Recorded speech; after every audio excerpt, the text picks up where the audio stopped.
ये अहम खबर देखिए, यूक्रेन की सैन्य मदद से बौखला गया है रूस। किस कदर बौखला गया है, क्यों बौखला गया है और क्या होने वाला है इससे, ये मैं आपको बताता हूं। लेकिन उसके लिए यहां पर स्टूडियो में चलना पड़ेगा। असल में अमेरिका लगातार, और अभी आपको यह मालूम होगा, 3 बिलियन अमेरिकी डॉलर की मदद अभी तक यूक्रेन को अमेरिका दे चुका है।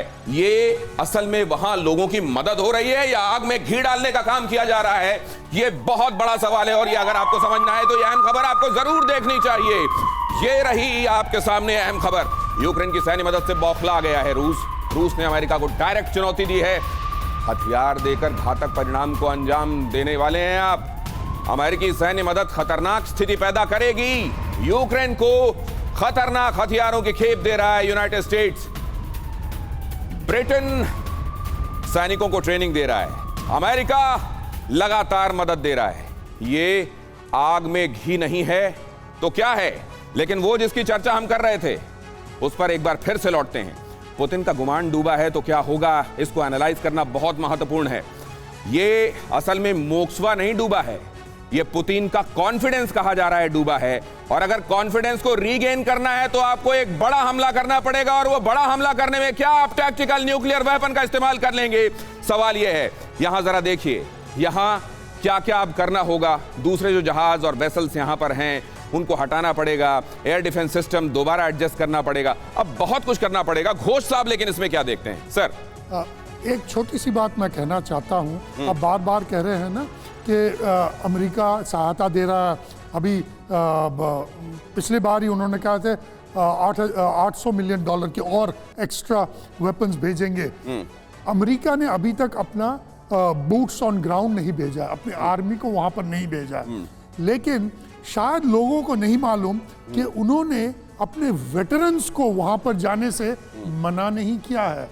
और ऐसे काफी वेटरन्स हैं, वॉर वेटरन्स जो रिटायरमेंट ले चुके हैं वहां की आर्मी से और यहाँ लड़ रहे हैं। ऑफिशियली नहीं है बूट्स ऑन ग्राउंड, लेकिन बूट्स ऑन ग्राउंड हैं। यूके देवनाथ साहब से मैं समझना चाहता हूं सर, यहाँ पर इसके डूबने के बाद खास तौर से ब्लैक सी में, स्नेक आइलैंड आसपास, यूक्रेन का कोस्ट, यहाँ क्या देख रहे हैं आप? क्या चेंजेस होंगे रशिया की तरफ से? देखिए, ब्लैक सी में एंड सी ऑफ अजोव में जो अभी ये हुआ है, इसके बाद रूस को अपनी जो नेवल एसेट्स हैं उनको रीडिप्लॉय करना पड़ेगा। उसको अब अपनी नेवल एसेट्स को थोड़ा पीछे खींचना पड़ेगा ताकि वो यूक्रेन की जो surface to surface anti ship missiles हैं उनकी पहुंच से बाहर रहें। दूसरी चीज़, रशिया को अपनी नेवल शिप्स में जो एंटी एयरक्राफ्ट और anti drone anti missile system है उसको अपडेट करना पड़ेगा, उनको मॉडिफाई करना पड़ेगा। अभी इसके लिए समय नहीं है, तो उनको क्या करना पड़ेगा कि दूसरे तरह के जो शिप्स हैं जो कि खास तौर से हाईली स्पेशलाइज्ड हैं एयर डिफेंस ऑपरेशंस में, उनको इंडक्ट करना पड़ेगा।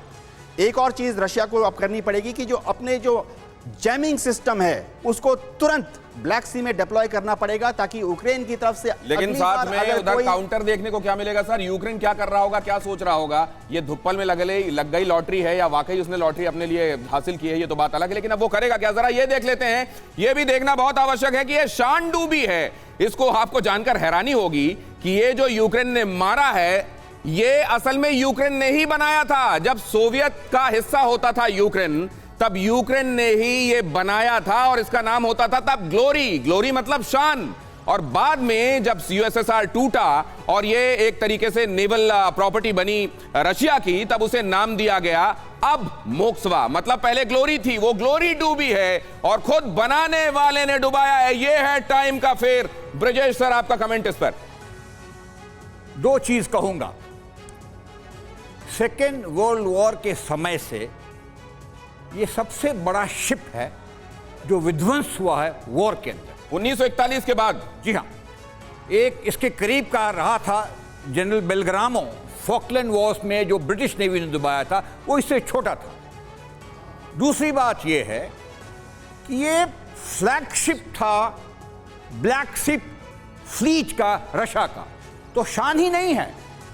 It's a flagship which has gone down, which has systems and subsystems to protect। मतलब क्या कुछ है सर जो रिप्लेस कर सकता है अब रशिया के पास, या रशिया का एक तरीके से एक अंग कट गया? घोष साहब जी, ये एक अंग तो कटा है। मैं एक और छोटी सी बात कहना चाहता हूं। बहुत क्विकली सर।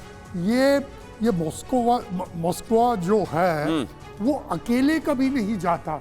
उसके साथ कई और छोटे छोटे शिप्स होते हैं, यानी कि और ऐसे शिप्स एयरक्राफ्ट कैरियर्स, ये एक मिसाइल गाइडेड क्रूजर है, कोई भी नेवी में अकेले नहीं जाता, उसके साथ छोटे, राइट, यानी कि पूरा सिस्टम जो है, पूरा सिस्टम अफेक्ट हुआ है। परवाह देश की, सोमवार से शुक्रवार रात 10 बजे TV9 भारतवर्ष पर।